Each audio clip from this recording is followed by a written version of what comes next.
सफल होगी तेरी आराधना।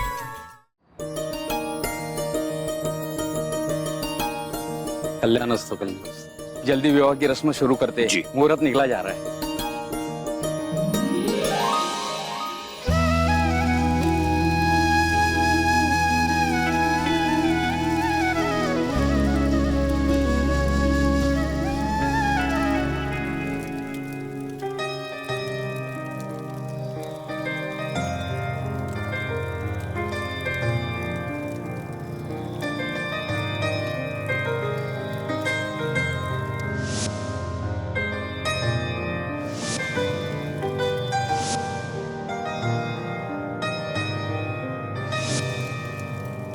आराधना है, इसे 7 क्वार्टर्स में रहने के लिए जगह देता हूं। इस बच्चे का बाप तुम्हारा पति नहीं है, ये सच है ना? ये बच्चा आपका ही है, आपका और दामिनी जी का। अपना घर, अपना नाम बचाने के लिए मैंने तुमसे शादी जरूर कर ली, लेकिन मेरी पत्नी होने का हक मैं तुम्हें जिंदगी में कभी नहीं दूंगा।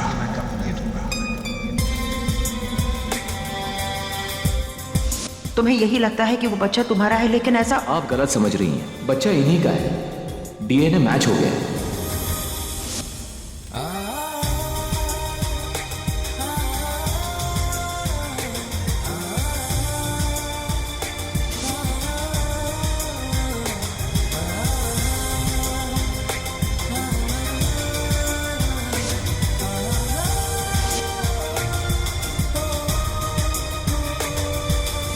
लेकिन सबसे ज्यादा अगर मैंने किसी के साथ बुरा किया ना, वो तुम आराधना।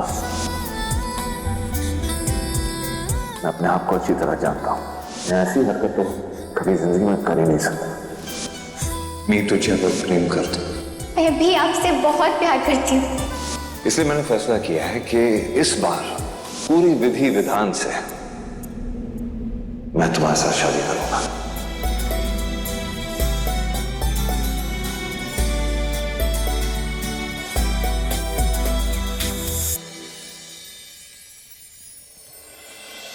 ओम पवित्र पवित्राणा सर्वस्तांगतविदात पुंडरीका सुचंदर सुचि। सर्वमंगल मांगल्ये शिवे सर्वार्थ साधिके शरण्ये त्र्यंबके गौरी नारायणी नमोस्तुते नारायणी नमोस्तुते नारायणी।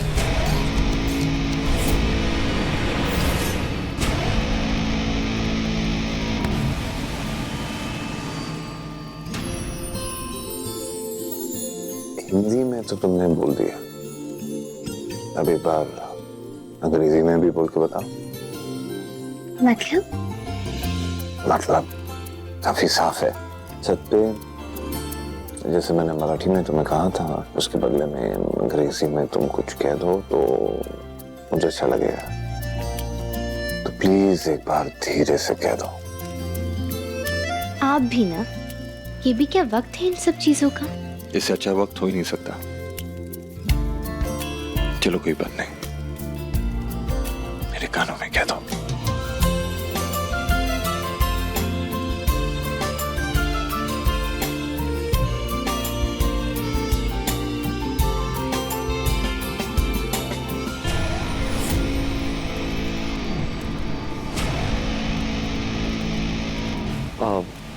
छोटी मामी, प्लीज वो सैनिटाइजर फिर से मिलेगा। इतना भी क्या काम कर रहा है कि तेरे हाथ बार बार गंदे हो रहे हैं? हाँ? नहीं, यहाँ धूली इतनी सारी है, इसलिए हाथ बार बार गंदे हो ही रहे हैं। आप मुझे बैग दे दीजिए, मैं खुद ही निकाल लेता हूँ। रुक, मैं देखती हूँ। ये लो। Thank you.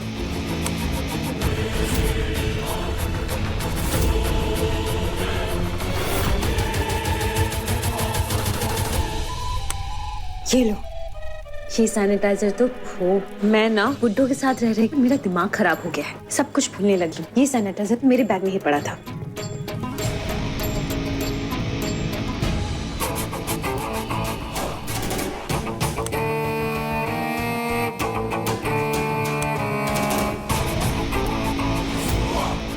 वर वधू वरमाला के लिए खड़े हो जाइए।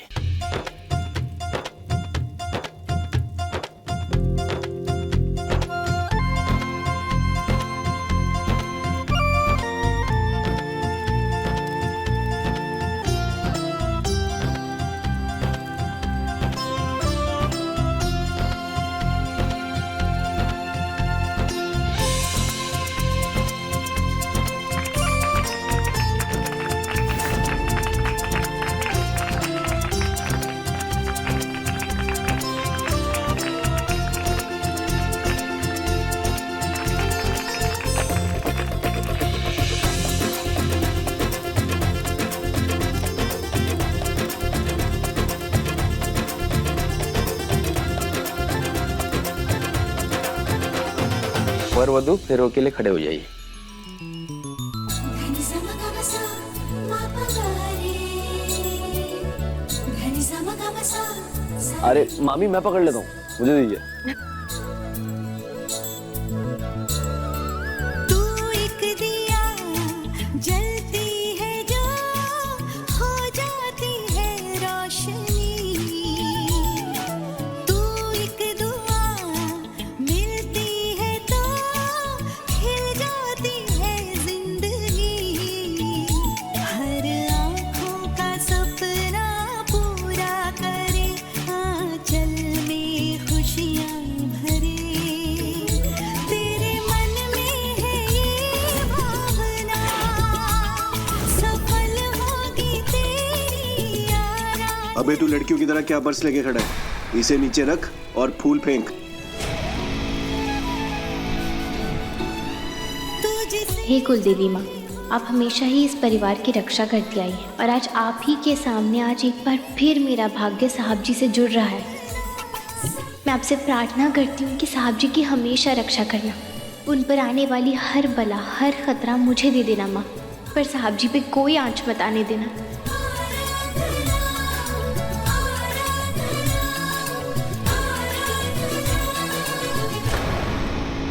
पंडित जी, अगर आपकी आज्ञा हो, आराधना को कुछ कहना चाहता हूँ।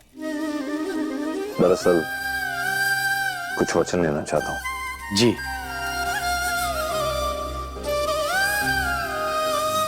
आज मैं अग्नि को साक्षी मानकर तुम्हें यह वचन देता हूँ आराधना, कि आज से सिचुएशन चाहे जो भी हो, मैं हमेशा तुम्हारा साथ दूंगा। तुम्हारी हर आराधना को सफल करने की पूरी कोशिश करूंगा। तुम्हारी हर प्रॉब्लम को सुलझाने की कोशिश करूंगा। तुम्हारी हर मुसीबत के सामने ढाल बनकर खड़ा रहेगा ये माधव दास भरद्वाज। तुम्हारा हर सच का सबूत बनेगा ये माधव। तुम्हारे हर जख्म का मरहम बनूंगा। और जब तक मैं हूं आराधना, तुम्हारी खुशियों को कभी नजर नहीं लगे। और अगर जिंदगी ने हमें कभी अलग कर भी दिया, तो मैं हर पल हर जिंदगी बस तुम्हारा इंतजार करूंगा।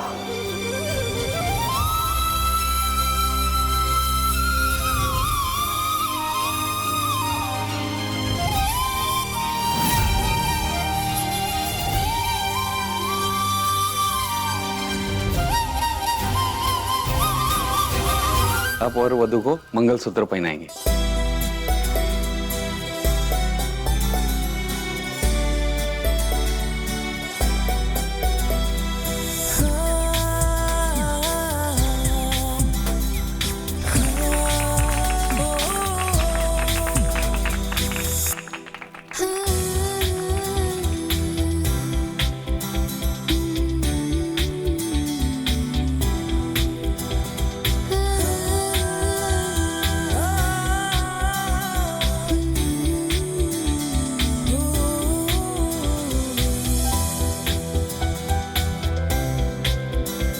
विवाह संपन्न हुआ। माधव जी, जरा मंदिर के दफ्तर में आइए, आपसे कुछ कागजात के हस्ताक्षर कराने हैं। जी मैं अभी आया। किशन, देखो ना कितनी सुंदर लोकेशन है। चलो ना हम थोड़ा घूम के आते हैं, पिक्चर्स क्लिक करते हैं। ठीक, चलो चल। कम खाया। आर्यन, मंदिर के ट्रस्ट में मुझे डोनेशन देनी है, तो मेरी गाड़ी से जरा चेक बुक लेकर आना। जी माम। थैंक यू आराधना। मैं अभी आया, लेकिन जब मैं वापस आऊंगा मुझे वो सुनना है जिसके बारे में मैं बार बार तुम्हें कह रहा हूं, ठीक है?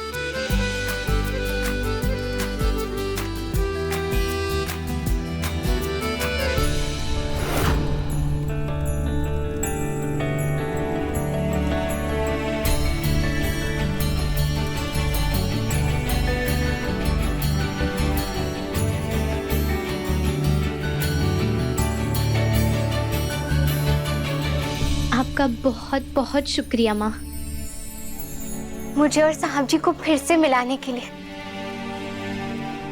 इतने उतार चढ़ावों के बाद भी हमें एक करने के लिए। बस ऐसे ही हमेशा अपनी कृपा हम सब पर बनाए रखिएगा। देवी माँ, हो सके तो इस नए दुश्मन की पहचान सामने ले आइए ताकि मैं साहब जी को आगाह कर सकूं और हम सब आने वाली मुसीबत से छुटकारा पा सकें।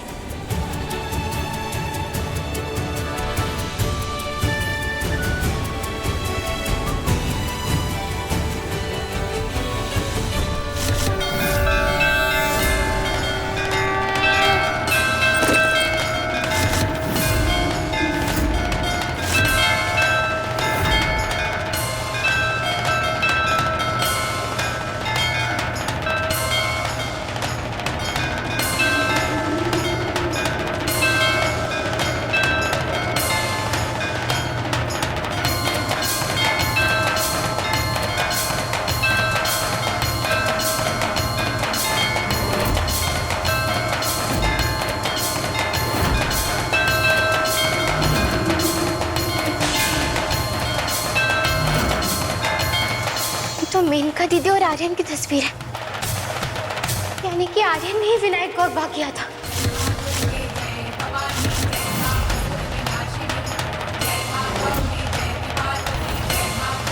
वो बिल्कुल अपनी माँ की तरह है, वो भी साहब जी से बहुत नफरत करता है। तुम्हारा दिमाग खराब हो गया है क्या?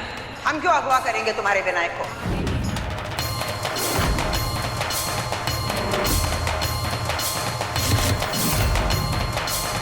और मेनका दीदी ने झूठ बोला था।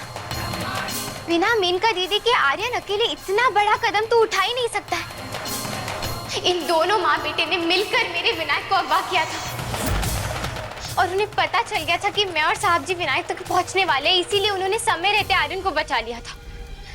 पर मुझे तो अब भी विश्वास नहीं हो रहा है कि मेनका दीदी अपने ही भाई के बेटे को अगवा कर सकती है और उसे इस तरह नुकसान पहुंचाने की कोशिश कर सकती है। पर अब बहुत हो गया। अब मैं मेनका दीदी के सारे राज जाकर साहब जी को बता कर रहूंगी और अब तो मेरे पास उनके खिलाफ सबूत भी है। आपका बहुत बहुत धन्यवाद देवी माँ।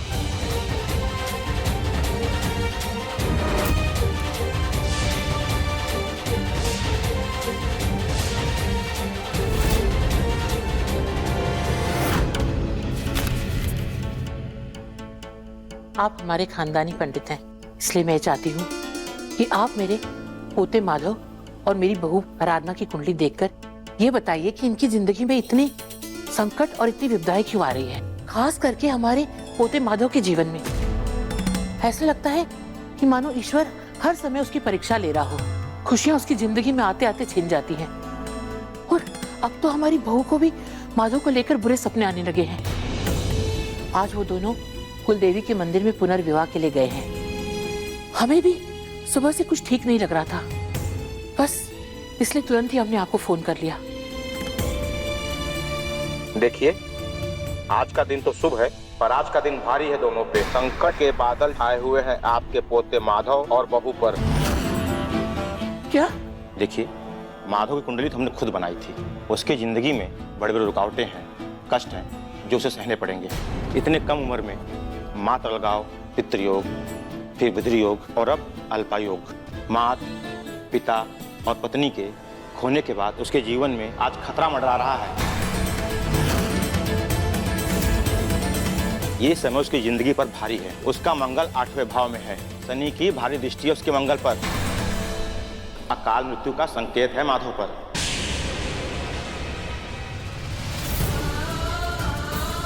हे भगवान, ये आप क्या कह रहे हैं पंडित जी? आपकी बहू की कुंडली आज मैं पहली बार देख रहा हूँ, जिसे देखकर इतना तो स्पष्ट हो रहा है कि उनकी शादी नियति की खेल थी।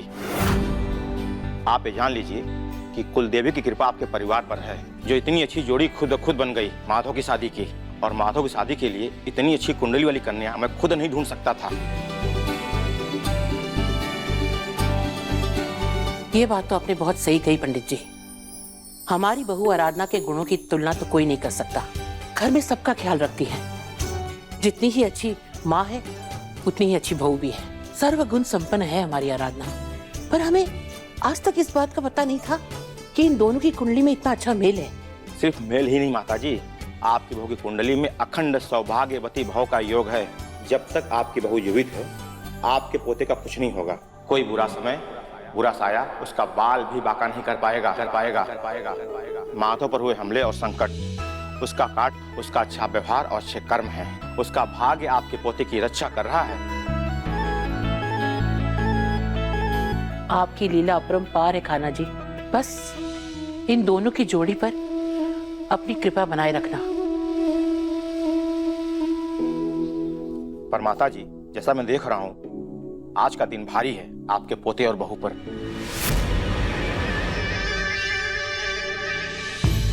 क्या ये क्या कह रहे हैं? आराधना और माधव को खतरा है? हाँ इनका पंडित जी कह रहे हैं कि आज का दिन इन दोनों के लिए ठीक नहीं है। आज का दिन किसी के लिए ठीक नहीं है, सब खराब ही हो रहा है। देखिए आप लोग चिंता मत कीजिए, मैं काले धागे में ताबीज बांध के दूंगा। आप ये ताबीज उन दोनों तक किसी भी तरह पहुंचा दीजिएगा। पर अभी इतनी जल्दी कैसे पंडित जी? दादी आप फिक्र मत कीजिए, पूरी सावधानी के साथ हम ये दोनों ताबीज लेकर जाएंगे और ये भी निश्चित करेंगे कि वो दोनों ये ताबीज बांध ले। पर मेनका तुम इस समय जाओगी? वो क्या है ना दादी, अगर हम नौकर के हाथ में भिजवाएंगे तो माधव साफ इनकार कर देगा, वो नहीं पहनेगा। क्योंकि आप जानती है ना ऐसी बातों पर वो बिल्कुल भी विश्वास नहीं करता है। बात तो तुम ठीक कह रही हो मेनका। ठीक है तुम जल्दी से जाओ और उनको ताबीज देकर आओ। ठीक है दादी।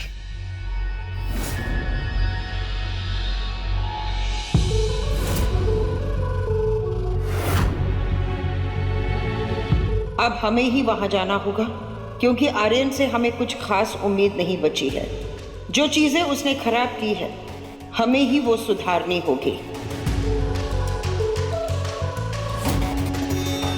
लीजिए माता जी। लीजिए दादी।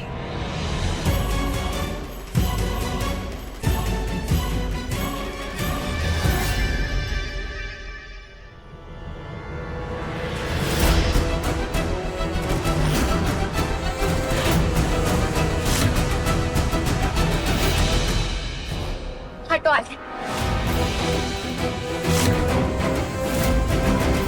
तुम्हारा सारा सच मेरे सामने आ गया है। ये रहा सबूत कि तुमने और मेनका दीदी ने मिलकर मेरे विनायक को अगवा किया था। झूठ बोला था मेनका दीदी ने। तुमने और मेनका दीदी ने मेरे विनायक के साथ जो किया है ना, उसके लिए तुम लोगों को कभी माफी नहीं मिलेगी और ना ही तुम दोनों सजा से बच पाओगे। नहीं मामी प्लीज ऐसा कुछ मत करिए, मुझसे बहुत बड़ी गलती हो गई। मैं बहक गया था, कुछ टाइम के लिए बस लालच में फंस गया था। मुझे प्लीज माफ कर दीजिए। आप प्लीज मामू को मत बताना, प्लीज मामी आप मुझे माफ कर दीजिए।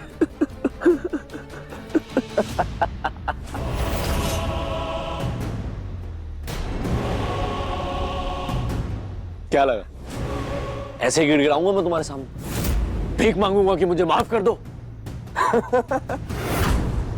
क्या लगता है तुम्हें कि मैं अपने पापा की तरह हूं, कि तुम मुझ पे इल्जाम लगा दोगी और मैं फंस जाऊंगा, या अपने मॉम की तरह कि मैं तुमसे डर जाऊंगा? No no no no no Aradhana ji, ना मैं अपने डैड पर गया हूं ना मैं अपनी मॉम पर। मैंने की थी किडनैपिंग, लेकिन सिर्फ मैंने,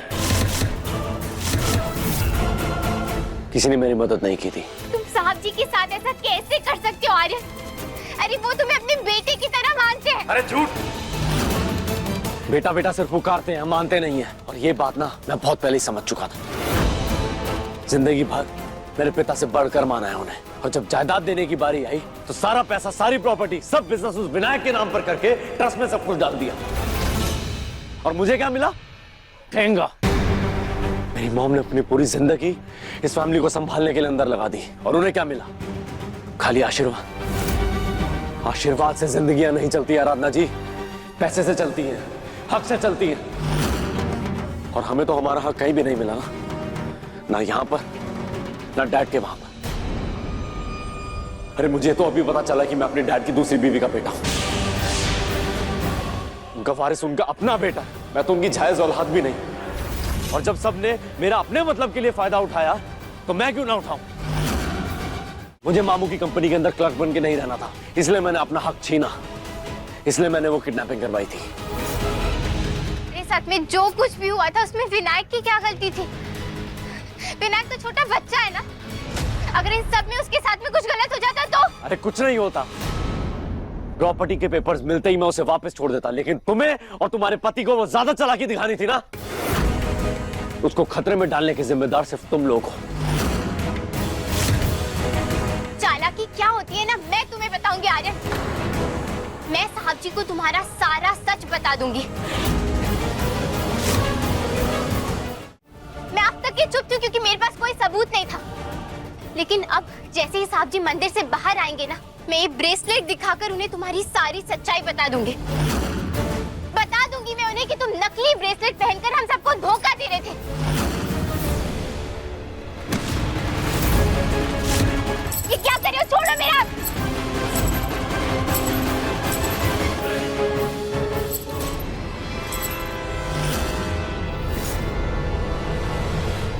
क्या ढूंढ रही है? वो सबूत? वो तो मैंने फेंक दिया। मैं मॉम और देविका की तरह बेवकूफ नहीं हूं जो पहले तुम्हारा यह लेक्चर सुनने के लिए वेट करूंगा, उसके बाद तुम्हारी पनिशमेंट के लिए। अब जाओ, ढूंढो और बता दो जाके मामू को। अब तो समझ गई हो ना कि मैं कौन हूं और क्या कर सकता हूं। अब छुप कर वार नहीं करूंगा। अब ऐसा कोई भी बेवकूफी वाला कदम मत उठाना जिससे मामू और विनायक पर खतरा पड़े, और मामू के सामने मुंह खोलने से पहले कम से कम 100 बार सोचना। वचन उन्होंने लिए हैं, लेकिन उनके मुंह बोले बेटे के खिलाफ कुछ बोलोगी तो मुंह की खाओगी। और अगर आज के बाद मुंह खोल के मुझसे दुश्मनी मोल ली तो तुम्हारा काम खत्म।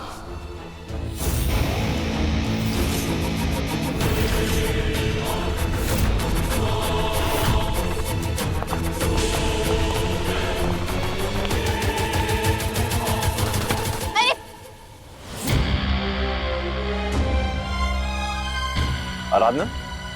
नहीं, आराधना चलो। क्या हुआ? क्या ढूंढ रही हो? मैं अरे क्या हुआ बोलो, कुछ खो गया है क्या? अगर कुछ खोया नहीं है तो चले। ओके बाबा, सॉरी, मुझे मालूम है कि मैं लेट हो गया, लेकिन क्या करूं, हमारी कार का टायर पंचर हो गया था, उसी को फिक्स करने में टाइम लग गया। अरे चले जेठानी जी, फार्म हाउस आप दोनों का इंतजार कर रहा है। क्या हुआ भाभी, कुछ हुआ क्या? क्या सोच रहे हो आप? हाँ मामी जी, क्या हुआ?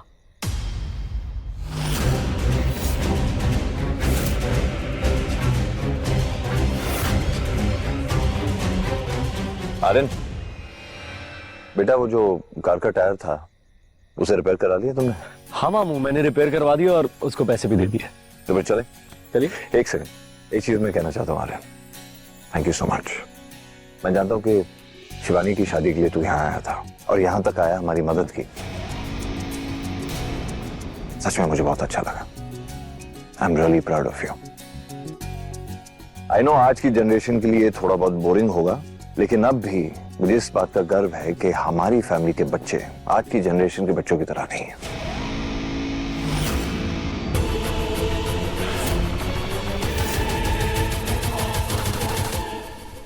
अरे चलिए जेठानी जी, चले, आइए।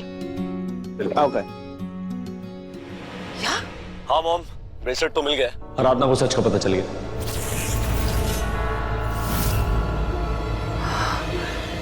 इस चीज का तुम्हें पहले से ही ध्यान रखना चाहिए था आर्यन। देखा ना, तुम्हारी एक बेवकूफी की वजह से आराधना को हमारी सच्चाई के बारे में पता चल गया है। पर मॉम, उसके पास हमारे खिलाफ कोई सबूत नहीं है। मैंने सब मिटा दिया, वो कुछ नहीं कर सकती। लेकिन आर्यन, अपना मुंह खोलकर आराधना को सच बताने की तुम्हें क्या जरूरत पड़ी? अरे सच तो पहले ही बाहर आ चुका था ना मॉम, और मुझे जो सही लगा मैंने वो किया। डोंट वरी, आपका नाम नहीं लिया उसके सामने। उसे मैं नहीं रोकता तो वो जाके सबके सामने बोल देती, और उसके बाद गॉड ने उसकी मामू आपके साथ क्या करते हैं। इसलिए मुझे ये सब करना पड़ा। और अब आप टेंशन मत लो यार, मैं सब संभाल लूंगा यहाँ पे। लेकिन आर्यन, आराधना जानती है कि हमने उससे झूठ बोला। आराधना ये बात भी जानती है कि हमने और आर्यन ने मिलकर विनायक को किडनैप किया है, और ऊपर से आर्यन ने उसे धमकी भी दी थी।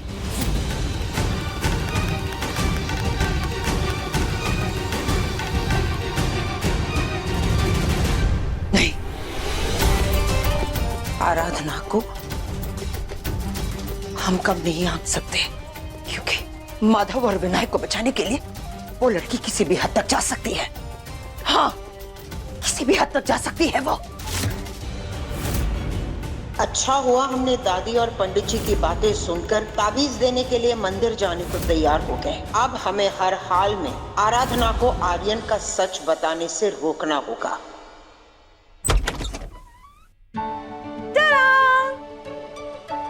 देखिए भैया, कितनी सुंदर डेकोरेशन की है मैंने।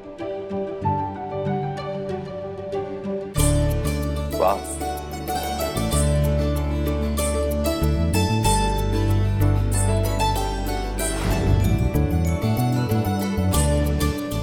बताइए बड़े भैया, कैसी लगी डेकोरेशन? डेकोरेशन तो काफी अच्छा है Dimple, thank you so much. You welcome. अरे आप इसे क्यों थैंक यू बोल रहे हो भैया? इसने तो सिर्फ पैसे दिए हैं, सारा काम तो डेकोरेटर्स ने किया। क्यों शेरनी से पंगे ले रहा है? अगला शिकार तू ही होगा। वैसे बड़े भैया, किशन का शिकार तो बहुत पहले हो चुका है। वैसे हम लोग यहाँ खड़े होकर टाइम क्यों पास कर रहे हैं? चलिए ना ऊपर कमरे में चलते हैं, वहां तो और भी अमेजिंग डेकोरेशन हो रखी है। आइए आइए। अरे चलिए जेठानी जी, आइए।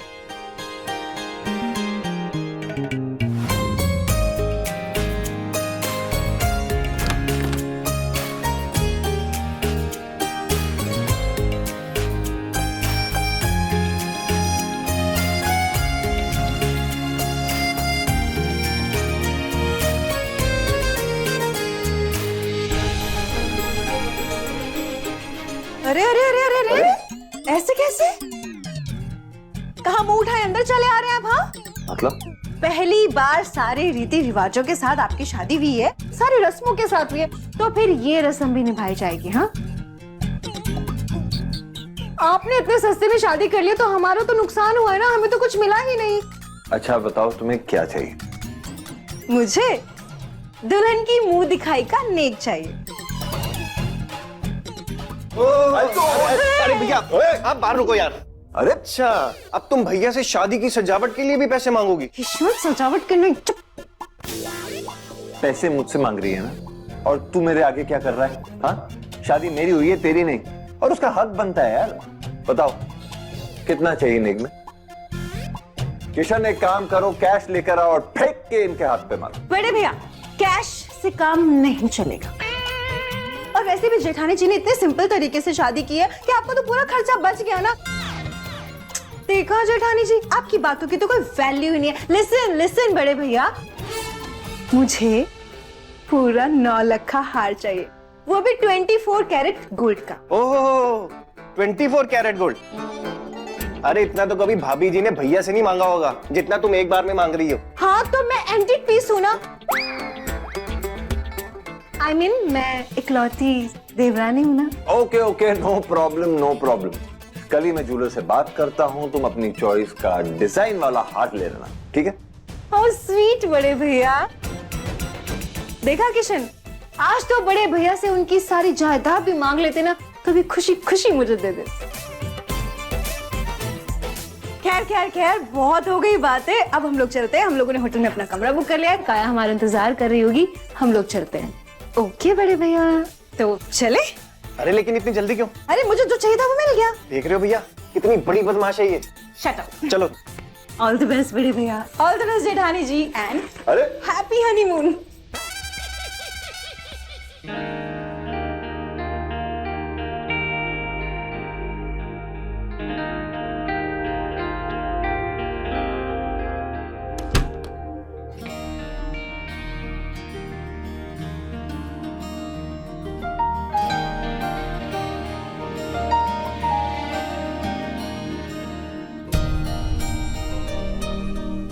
वैसे तुम चाहो तो बैठ सकती हो।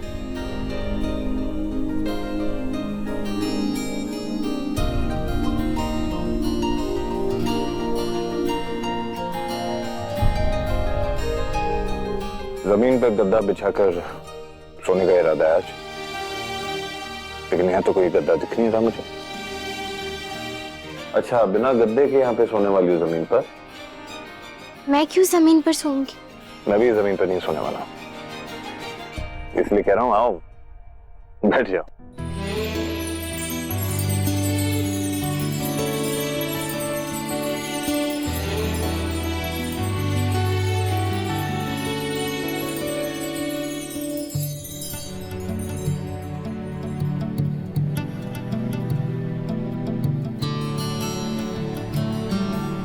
क्या हुआ राधा, परेशान लग रही हो?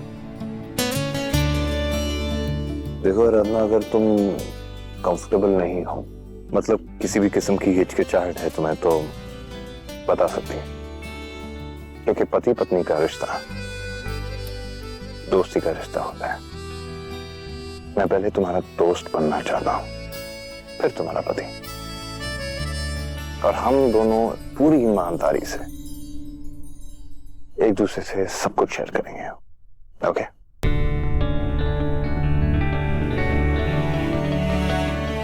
कोई ऐसा हो जो तुम्हारा साथी पहले हो और पति बाद में, जो तुम्हें किसी शर्तों के बंधन में न बांधे, बल्कि तुम्हारे सपने देखने की पूरी आजादी दे।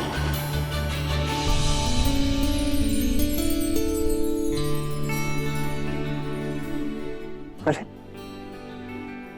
कुछ गलत कह दिया मैंने? ये खुशी के आंसू है। आपकी बात ने मेरा दिल छू लिया।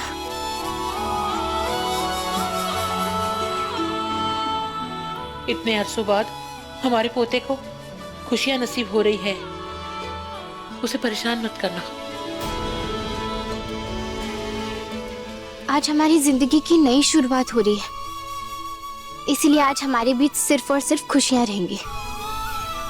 बाकी की सारी बातें बाद में। परेशानी, तकलीफें, इन सब को सुलझाने के लिए तो हमारे पास पूरी जिंदगी पड़ी है ना।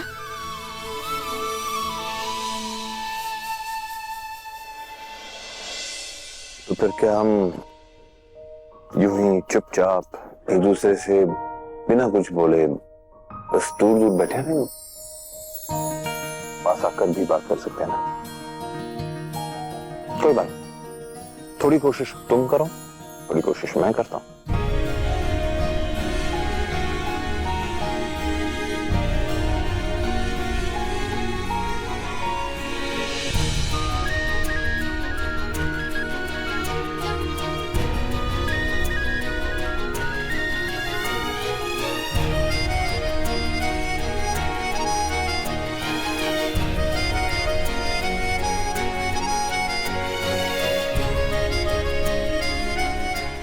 एक बात तो मैं तुम्हें बताना भूल गया कि आज तुम बहुत खूबसूरत लग रही हो।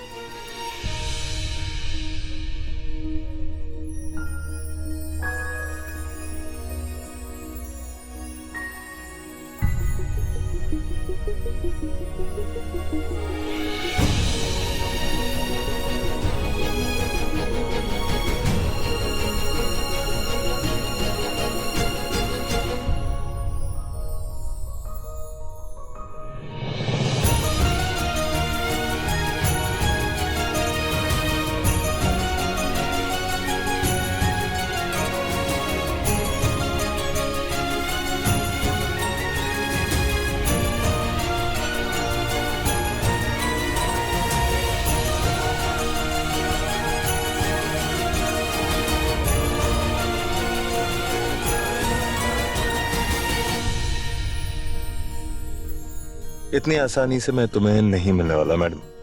जी, क्या मतलब? मतलब साफ है, इतनी आसानी से तुम मेरा फायदा नहीं उठा सकती, क्योंकि मैं इमोशनल हो रहा हूं। क्या फायदा? हमारी डील हुई थी ना, याद है तुम्हें? शादी तक का वक्त था तुम्हारे पास, मुझे नाम से पुकारना था तुम्हें, भूल गए? चलो मेरा नाम लो और मुझे पुकार। आपका नाम? हाँ क्या है मेरा नाम? सच में?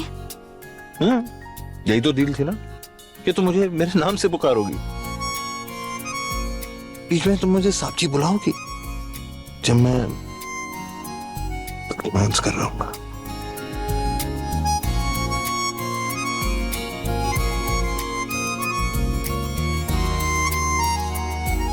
अरे मैं तो मजाक कर रहा था आराधना, तुम भी ना कहो तो नहीं करता।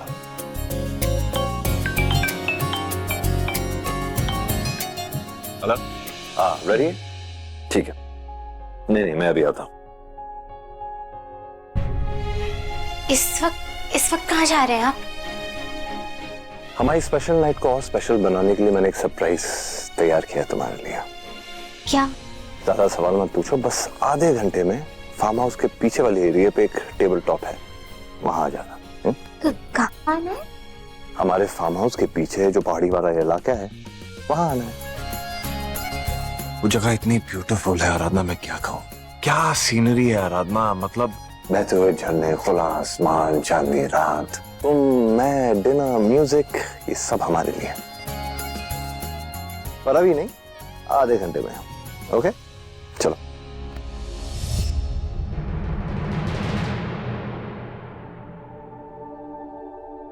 इतनी घबराहट क्यों हो रही है साहब जी को अपने से दूर जाते हुए देखकर? अब थोड़ी देर और रुक जाइए ना।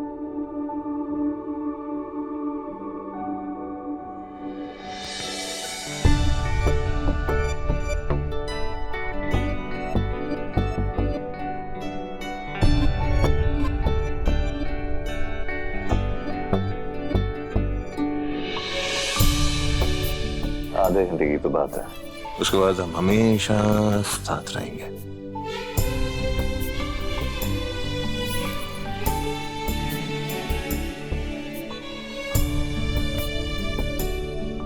बस थोड़ा सा इंतजार।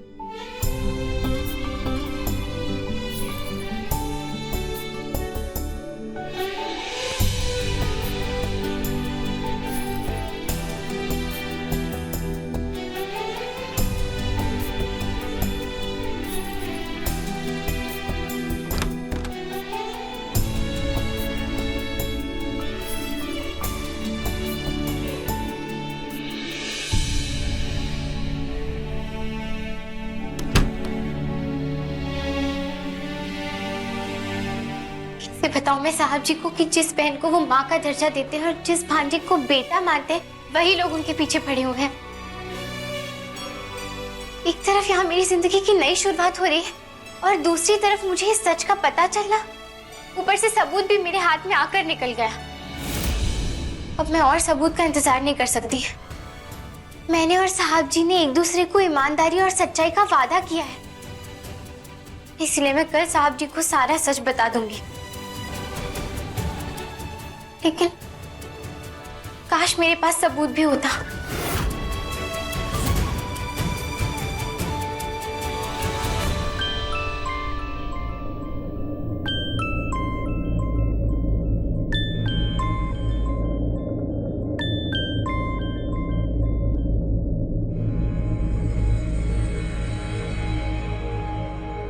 हेलो जी, मैं कुलदेवी के मंदिर से बोल रही हूँ। वो पंडित जी से आपका नंबर मिला है मुझे। जी कहिए ना, क्या बात है? आप यहाँ अभी आ सकती है क्या please? Actually I am a tourist, abroad से आई हूँ मैं। फोन पे वीडियो रिकॉर्डिंग करते वक्त कुछ और भी रिकॉर्ड हो गया, जिसमें आपके साथ कोई बदतमीजी कर रहा है, आपको धमकी दे रहा है शायद। तो मुझे लगा कि आपको बता दूं, क्योंकि अगर आप पुलिस में कंप्लेन करेंगी ना तो इस वीडियो से आपकी हेल्प हो जाएगी। जी मैं बस अभी आ रही हूँ, आप वही इंतजार कीजिए। आपका बहुत बहुत धन्यवाद।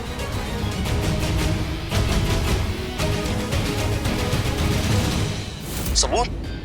वो देखो, वो फेंक दिया मैंने। बता दो जाके मामू को, मैं भी देखता हूँ वो मेरा क्या उखाड़ते हैं। तो अगली बार मुंह खोल के अगर दुश्मनी मोल ली तो खत्म कर दूंगा।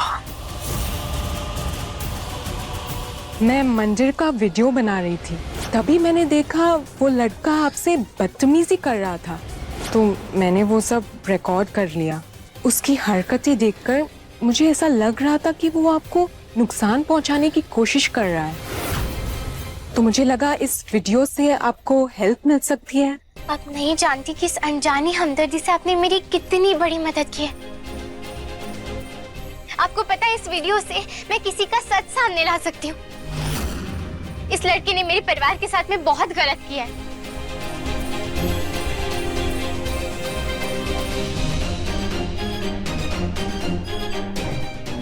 Thank you. You're welcome. अब आर्यन किसी भी हाल में नहीं बचेगा। मैं साहब जी को जाकर सारा सच बता दूंगी, क्योंकि अब तो मेरे पास सबूत भी है। क्योंकि इसमें खुद आर्यन ने अपना गुनाह कबूल किया है। बापा, आपका बहुत बहुत धन्यवाद।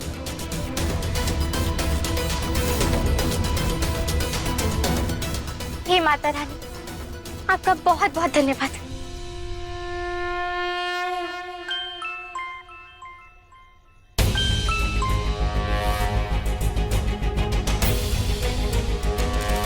जी मैं अभी आ रही हूँ।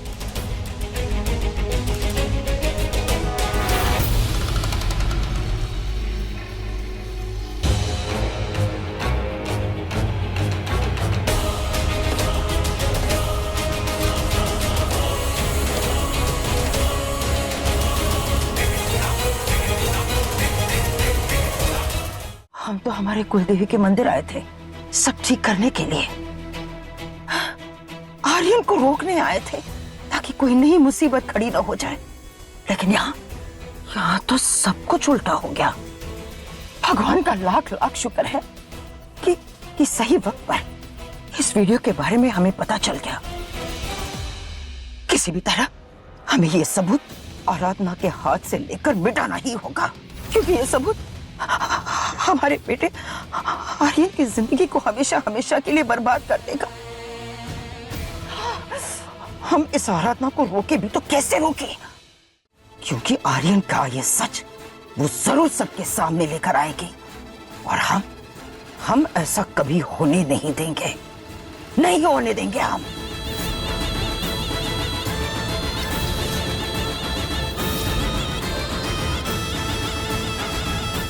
अब ये कवच इन दोनों को नहीं मिलेगा।